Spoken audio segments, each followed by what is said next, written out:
more and more aggressive.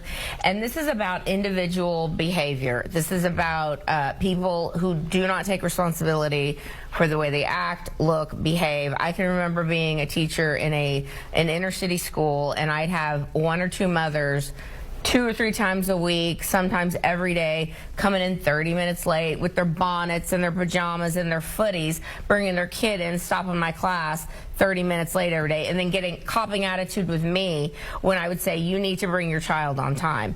We have a situation where in the black community, unfortunately, there is a lack of father and parental father strong figures in the home. And so you're seeing a lot of behavior because of that outcrop of that. And instead of like blaming whitey or blaming slavery or whatever the things that are going to be blamed on this panel, I'm 100% sure, instead of blaming whitey, why not take a look at the behavior that's going on with some members of the black community and have a come to Jesus with them? All right, thoughts about this? Well, I've been a teacher at both inner city and suburban schools. In the inner city, we were never scared of school shootings, right? So when we're talking about different groups being vilified, if we're looking at the history of America and who has done the most violent crimes, it's your people. In regards to the way black women are viewed, I'm going to continue speaking, but I'm going to make sure that you're not intimidated right now, are you? I want to make sure you're comfortable, because as a black woman, that's what we have to do in order to have a platform, right? In order to be able to speak uninterrupted, you have to make sure that you make somebody else feel comfortable. So outside of what we're seeing on social media, we know that 600,000 black women have been laid off, have been pushed out of the workforce, when we continue to be the most educated group of people in this country. And if we're looking at this panel, that's also evident. All right, Carmen, let's hear from you. So the reality is, for the both of you to sit on the side of me and talk about aggression, what is the difference in what you're doing and what we're doing right now, having a conversation? And yet we're the one, you just literally called out both of these black women on the panel, and you sit here with your attitude and you have a problem, but you tell them that they're aggressive, right? Well, I have a long story with Yolanda. So we talk about it. She mad because I whooped her in the congressional race. So the black women, so the reality is, everyone gaslight us and tell us who we are, and oh, you're so aggressive. No, we're not.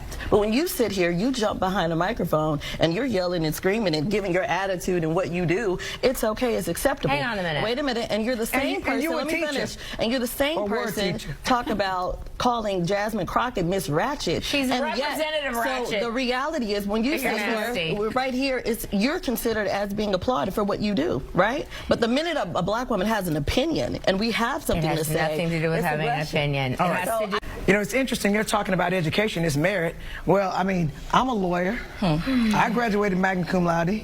I mean, I was voted the most outstanding senior at the University of Houston. And I'm a double minority. I mean, I'm a black woman. When I walk in a room, you know I'm black. And the first thing they say is that I'm aggressive. You know what? Matter of fact, my mother taught me to look you dead in your eye when I'm talking to you and speak, because I have something to say. Okay. I think this panel is a microcosm of what we're experiencing. No matter how we present, we're still considered the same thing, right? I intentionally lowered my voice a few decimals, and I was still called aggressive by somebody who has never met me, right? Going back to the social media trends and what we're seeing, and then the outlash, at the end of the day, and Jasmine, right, she pointed this out, black women, we are the backbone of American culture. So if we're talking about clickbait, we know that in this economy, attention is currency. Absolutely. So of course they're going to come after black women, because we continue to always move the needle when it comes to any kind of metric you want to look at. Any kind of success metric, any kind of attention metric, going back to beauty standards, we're often emulated. And the truth of the matter is, our divine essence is what's intimidating. And so you find these very visceral reactions to us just existing as everyone. Close us up, 30 seconds. So the question is, are black women being vilified? Yes. And I have a question for the both of you. Do you see this in America today, black women being vilified? Can you answer yes or no? No. No, it's about those women. It's about behavior. So the reality is, you guys do not exist in reality.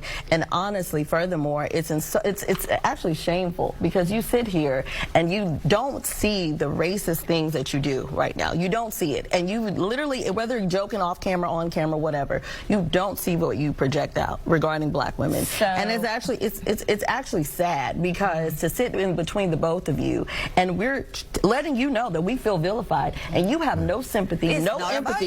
You have no. Let me finish. And what I'm saying is, the fact that you can sit here and say that you don't see what goes on in America today means you do not recognize history and you are not within reality. Thank you, ladies. Hi people, welcome back to the channel. There is a stereotype that keeps following black women everywhere they go. The idea that they are too aggressive.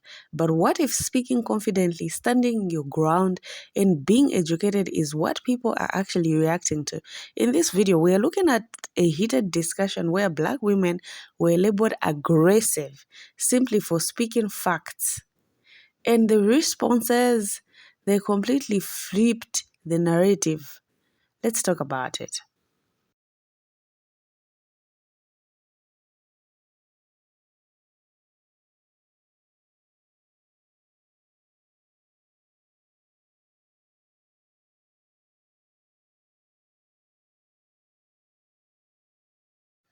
And that's a real issue because when other people raise their voices, it's seen as passion. When black women do the same, or even less, it's suddenly a problem. That double standard didn't start today. It's something that has been reinforced over time, and it shows up in workplaces, media, and everyday interaction. They questioned the narrative, they challenged the assumptions, and they pointed out something important, that being direct, confident, and knowledgeable should not be mistaken for aggression.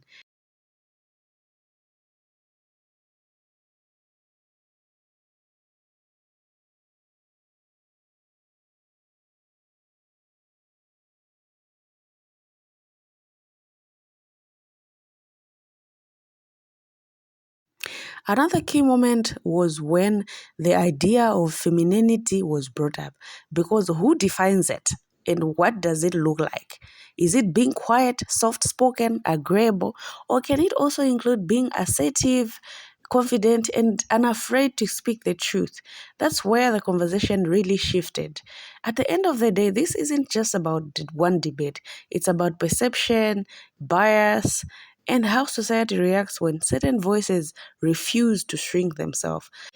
Do you think the term aggressive is used unfairly, or do you think it depends on behavior, not perception? I have put together clips for you guys to watch, then we'll meet in the comment section down below. Remember, credit belongs to the original creators of these videos.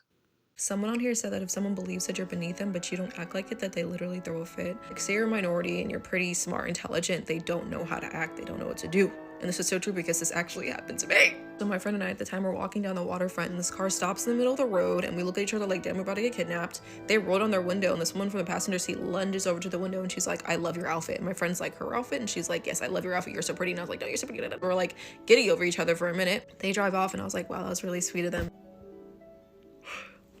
And the first thing my friend had said was, I cannot believe she said she liked your outfit. And I was like, why? And I was like, why? She's like, I don't know, it's just very weird and very weird. I cannot believe she said she liked your outfit. I kind of went back and forth for a minute and I was just like, you know, people say that all the time. Like, people can compliment people. She's like, I don't know, it's just really weird. I can't believe she said she liked your outfit. And to be fair, I was wearing a very plain t-shirt, these low-rise slacks and some flip-flops. But hey, sometimes people can make plain outfits look good. Like, maybe I was just looking very good that day and she had a very hard time believing that. Like, she seemed almost irritated by the situation. And I didn't recognize what was happening at the time, but this is very common for Black and brown people. When we defy what history has told us that we are, unintelligent, ugly, whatever, people can become very irritated. People get very, you know, something in their spirit is moved. And it's very important for us to keep ourselves at a distance because we're not safe around these people. We're not safe. Hope you guys like this message. Stay safe out there, guys. You're a little too tough, yo. You gotta. No. You're a little too things tough. Just have to make sense. When I be watching, you a little too tough. I'm serious. You gotta, you know, feminine. You a feminine looking woman. You beautiful. It's okay. Rest in your femininity. Oh, I'm always in my femininity. Well, rest in it. I never feel like I have to be masculine. When you talk about it on here, you be a little aggressive. No, I'm not aggressive. Men are just not used to a woman that looks like me. What? Being factual. they want women that look like me to be emotional and be like, oh, But you guys, this is how I feel, and I just want to be. I don't think like that, because you think like that, you're gonna get ran over your whole life. If I was fat and ugly, y'all wouldn't care about what I was saying, but because of how I look, y'all be like, oh, she's so aggressive. I'm just saying, you could do it in a feminine way. No.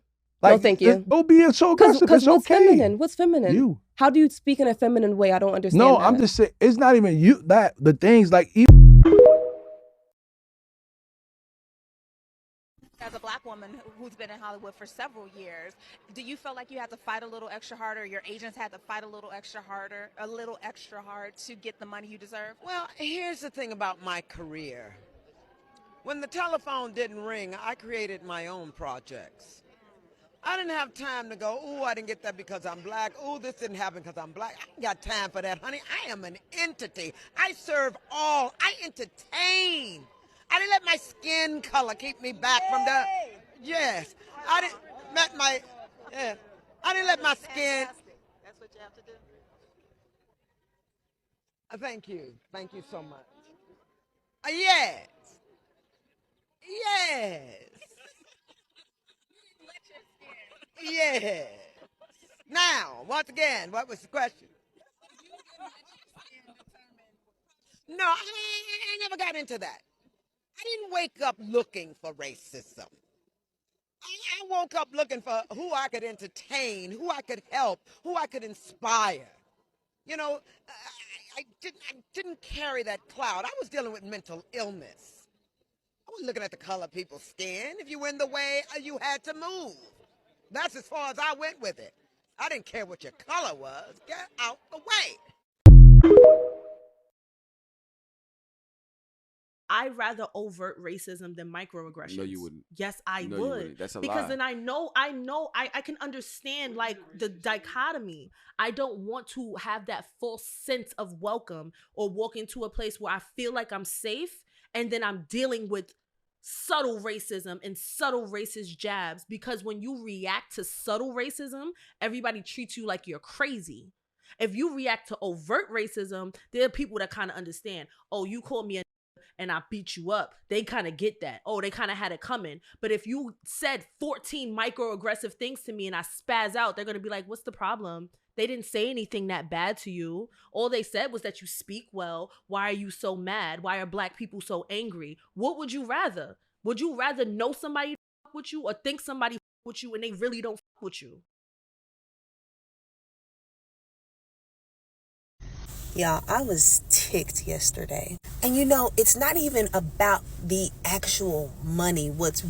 It's not the money that's ticking me off. It's the fact that these people think that they are going to play with my intelligence. It's like the audacity, caucasity of you to think that, first off, that my resume isn't what it is. As a matter of fact, my resume is actually dumbed down. If you want to keep it a buck. It's dumbed down because I was not trying to go back into executive roles and positions. So for you to sit here and try to play with my intelligence, and really, I think, and I know this, and I know, it's really the fact that you're trying to play with my hustle. Because me finishing school, me having the positions and the roles and the career that I've had, that wasn't by chance, that wasn't by privilege, that was a hustle.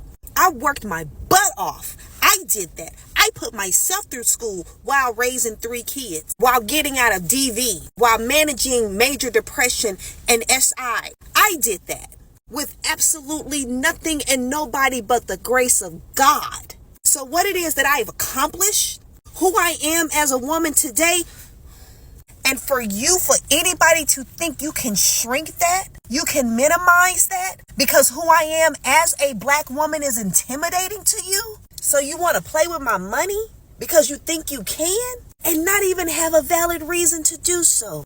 Offer letter literally says, started August 25th. Offer letter literally says the amount of my salary. Offer letter literally says will be eligible for medical benefits after 30 days of employment. I worked for you for 2 weeks and you take out a full months of premiums out of a 2-week check. And for you to think that I'm supposed to just take your excuse for it, take your explanation for it, and just let that be as it is, like I'm an idiot.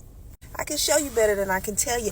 I've been showing you better than I can tell you. But I tell it pretty good too, which is the reason why I write on my Substack. And yeah, I write. I was ticked off for yesterday, but I'm not today. After last night, operating your gifts, I write. And I got receipts. To be a nonprofit organization in this day and age and not value reputation, that's the white woman audacity that they be talking about. That's the white woman audacity that they be talking about. It's no possible way you can be for the community, especially the population that you call yourself serving, and to literally be out here moving like this. No, there's a reason for everything. And I don't know what it is, but God has been using me. And I don't want to. But I'm telling y'all, these nonprofit organizations in Dallas are wow. All I can say is wow, because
Do y'all remember a couple of days ago when I said, we are not in a political debate. We are in a war, not a metaphorical one, not a symbolic one, but a strategic, well-funded, policy-backed, legally armed war for the soul of this country in the bodies of every person that don't fit the mold of a straight, cis, Christian, white man. Well, yesterday, this happened. We are no longer in a political debate. We are in a war, not a metaphorical one, not a symbolic one, but a strategic, well-funded, policy-backed, legally armed war for the soul of this country and the bodies of every person that doesn't fit the mold of straight, cis, Christian, white, and male. Yep. You heard that right. That is not my voice. That is not me. That is a white woman who took the words of a black woman, a black trans woman, and decided that she was going to use them on TikTok to profit. The fact of the matter is there are actually people in the comments who are justifying this behavior by saying that it's okay because as long as the message gets out, it doesn't matter who actually spilled it. But it does. When I speak from my heart. When I speak from my soul. When I speak because that's all that I have. And because I feel like people cannot steal the things that you pour out of your body from trauma, from experience, from the life that you have lived. And yet somehow, some way, these people have managed to do that too. And then to justify it. Is it not enough that y'all are literally in positions that are writing me out of history, removing my blackness, my transness, my womanhood, everything that I am, every part of my intersection is already on the line, and you dare, instead of stitching the video, instead of duetting the video, instead of just saving the video and reposting it, take my and garner views and payment, and then have the nerve to try to justify your behavior is some sicko, ridiculous, wild behavior. I said what I said based off of my experience. It didn't come from watching somebody else say something and throwing some braids on top of it and giving it a little pizzazz. It came because my life has been full of pizzazz. Most of the time against my will. The lie about you only reposting it in that particular way because my video was being suppressed is my video is doing well on every single platform that I posted it on. TikTok, Instagram, Threads, and Facebook. Where's the suppression, my love? Just say that you stole from me with the intention that it would never get back to me and that nobody would ever care because I'm just a stupid black tranny. But you were wrong.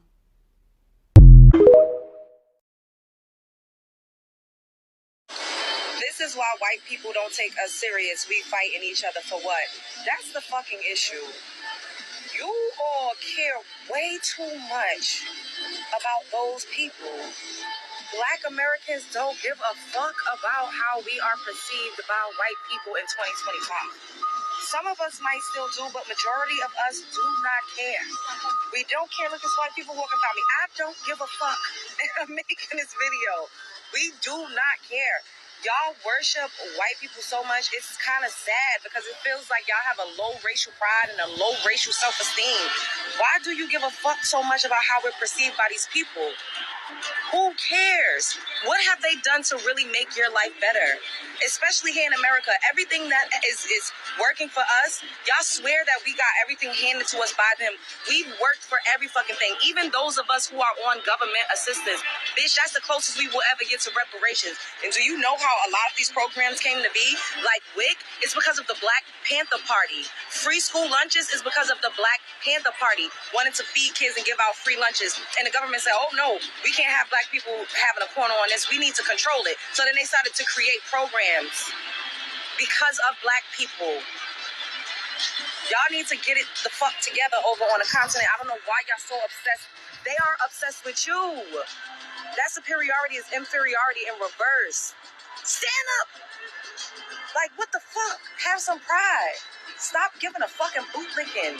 The shit is getting played out. It makes me feel bad. I feel bad for y'all.